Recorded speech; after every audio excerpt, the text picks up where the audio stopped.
As many of you guys know, the new Warframe update just came out on October 15th, the Valis Undermine, and one of the things that dropped alongside the Valis Undermine was a brand new quest called the Teacher, which was meant for new players, where Teshin would essentially teach new players how to properly mod in Warframe.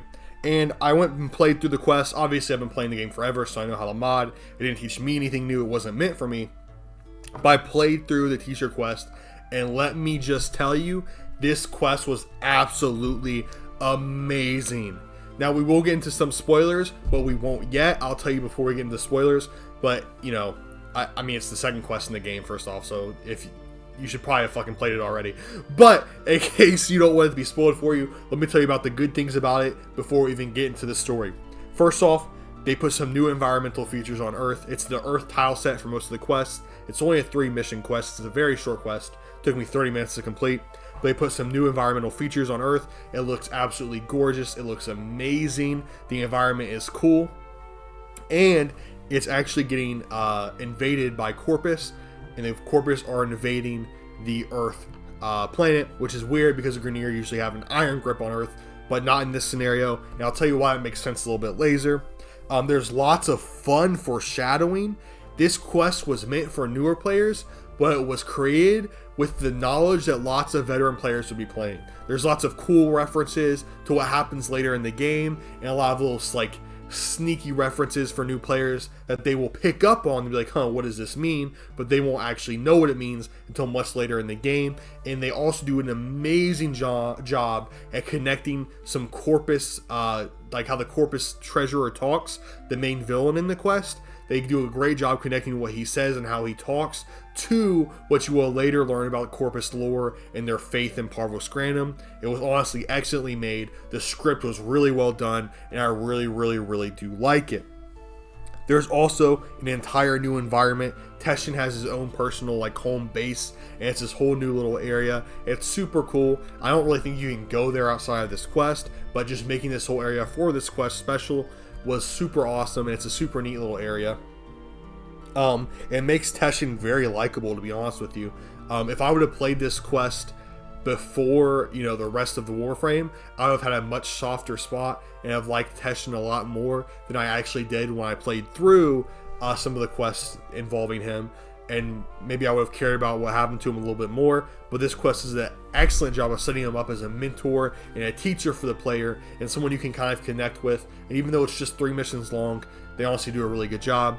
And as normal, the sound design is amazing. The voice acting for all the characters is amazing. The guy that plays the Corpus Treasurer, I think his voice acting and his voice lines are particularly good. And he's just some nameless character. He's called the fucking Corpus Treasurer, and he absolutely killed his role. So whoever played the Corpus Treasurer, huge shout to you.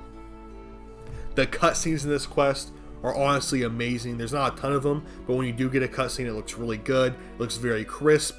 I mean, it's honestly just, it's such high quality. It's absolutely insane. And at the end of the quest, Teshin leads you directly into the Fortuna quest line, which just helps with how the story flows. Because an issue with Warframe that's been around for a while is after you do like the first few quests, you kind of get lost in what you're supposed to do next. But with this setup of the Teacher happening right after Vor's Prize quest, it's now setting you up to go do Fortuna next and complete the Fortuna quest line. So that really helps new players, and I think is a really smart thing to do that I really like. Now we've kind of covered what we can without getting directly into the spoilers of the quest. I want to go into the spoilers now. So if you haven't played the quest yet, go ahead and click off here. The rest of this video is going to be talking about what actually happens within the quest and what I think about that. First off, you jump in and you're looking for a mod segment. That's why the Corpus are on Earth. They're looking for the Orkin mod segment to make their weapons more powerful. Because the Corpus, the Grineer, all enemies you face in the game don't understand how mods work and they can't use mods. But if they get this mod segment, they might be able to. So that's what inspired the Corpus to land on Earth even though they don't run it. And the reason that they are able to land on Earth without Grineer intervention is because you just killed Captain Vor, which they mentioned directly in the game. The Corpus Treasurer says with Vor's death, we're able to make a move on Earth and try to get this rare Orkin segment. So you fight through some Corpus on the Earth tile set, and eventually you make it to the Orkin mod segment.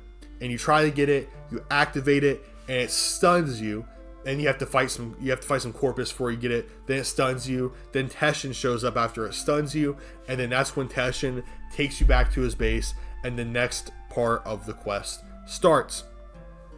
And this is where Teshin kind of teaches you how to. He kind of like tests to see if you're actually an Orokin. He thinks the Lotus made a fake Orokin. Or not Orokin, I'm sorry. He tests to see if you're the real Tenno. He thinks the Lotus made a fake Tenno. You prove you're a real Tenno by beating him in combat, or well, quote unquote beating him. And then he teaches you about mods. He teaches you about elemental mods and how different elemental mods can be combined together to make different types of damages. In the middle of him teaching you, you get attacked by the Corpus who found his base. They blow it up, they attack it, you escape with the mod segment. He tells you to escape with it, and while you escape with that, he actually gets captured by the Corpus. So you go back to the Lotus, put the mod segment in, and she teaches you how to fuse mods and how to dissolve mods for more Indo. So after you do that, she sends you after the Corpus. You go on a Corpus ship, and you're going to try to free Teshin. You go through the whole ship, you free Teshin, and then, you know, that's pretty much the whole story. And Teshin and Lotus talk about the old war a little bit, and they talk about telling the Tenno eventually about how they killed all the Orokin.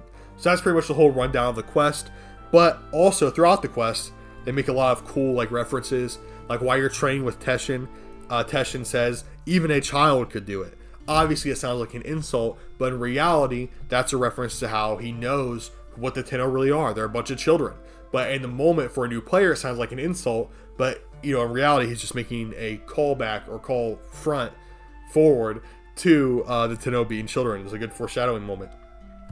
There's lots of good lore references when it comes to the Corpus. The Corpus treasure brings up idleness a lot when referring to some of the Corpus workers and crewmen in the mission, and obviously not being idle, always having desire, always pushing forward is one of the key Corpus tenets. So it's really good to see them incorporate their religious teachings to an extent.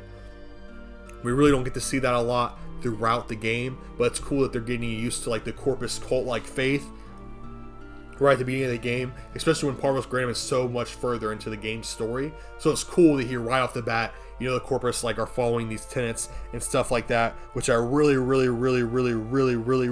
like. I love when they add lore and stuff like that to your game. They reference the slaughter of the Orokin. They talk about the new war. I mean, not the new war, the old war a little bit, but not enough for you to understand. I mean, there's really just so much cool foreshadowing going on between Teshin and the Lotus. There's also some sort of beef with the Teshin and Lotus that you get to witness and see a lot of, which explains why they aren't exactly friendly later in the game. Because later in the game, it's kind of like the Lotus and Teshin just always had beef, but you aren't really sure why. But this quest helps kind of explain that beef more and give an origin for it. And on top of those things, this quest sets up Teshin to be like very important to your character, whereas before it was like Lotus is number one most important to the Tenno, and then Teshin's like, oh, he just helps every once in a while. But this quest really makes you feel like Teshin and Lotus are like more competing for who's more important to you. Obviously it's still Lotus, but Teshin's right there because of this quest and because how well made it is, and he's like your mentor, while Lotus is more like your fucking boss. But I mean, yeah, it's just a really fun quest. There's not a ton more to say about it. It's a really short one, like I said, 30 minutes. But from what we got, it was super exciting. Made a ton of sense lore-wise. Did a ton of awesome foreshadowing. Really makes you like Teshin. Good cinematic scenes. Did a decent job at telling you how to mod. That's probably the one thing I would criticize it on, is that new players are still going to be kind of confused when it comes to modding. It did teach you about elements and how different elements can hurt different people differently. And it did show you how to fuse and dissolve mods, but I think what it mostly did was make new players aware of mods existing. But beyond that, it really didn't teach them too much important info about it. I feel like you would still need to do a lot of like mod research on your own, but hey, it wasn't terrible, and it did introduce them to mods, which is something that needed to be done. So overall, I think it's a really good quest. I honestly think it serves better as a cinematic story quest than it does as a tutorial quest. But hey, that's just me. I'm not a new player, so maybe it helps more than I think. On top of that, though, I do like when they did do the tutorial stuff for this quest. It wasn't just like reading and looking at like long paragraphs of what you need to do. Like it actually taught you what to do, actually showed you what to do, and it made sense within the story. It made sense within like the writing of the quest. It wasn't like some awkward thing where a lot of MMOs will give you a bunch of text box to read, or will make it a really awkward way to teach you something that's like out of the way and not really incorporated into the story. I think they did a great job of incorporating everything you learn in this quest into the quest storyline and into the script, which I really do like, and it just makes the cohesion of the whole thing a whole lot better. But yeah, overall, great quest. Really like it. Good job to Sumo Digital, who helped make this quest. I think did most of the groundwork for this quest, even, actually, if I remember correctly. Hopefully they make more quests in the future if this is the quality they're releasing them. But yeah, that's all for this video. Let me know what you guys think of the new teacher quest in the comments below. Stay blessed, stay happy. Hope to see you all in the next one, and goodbye.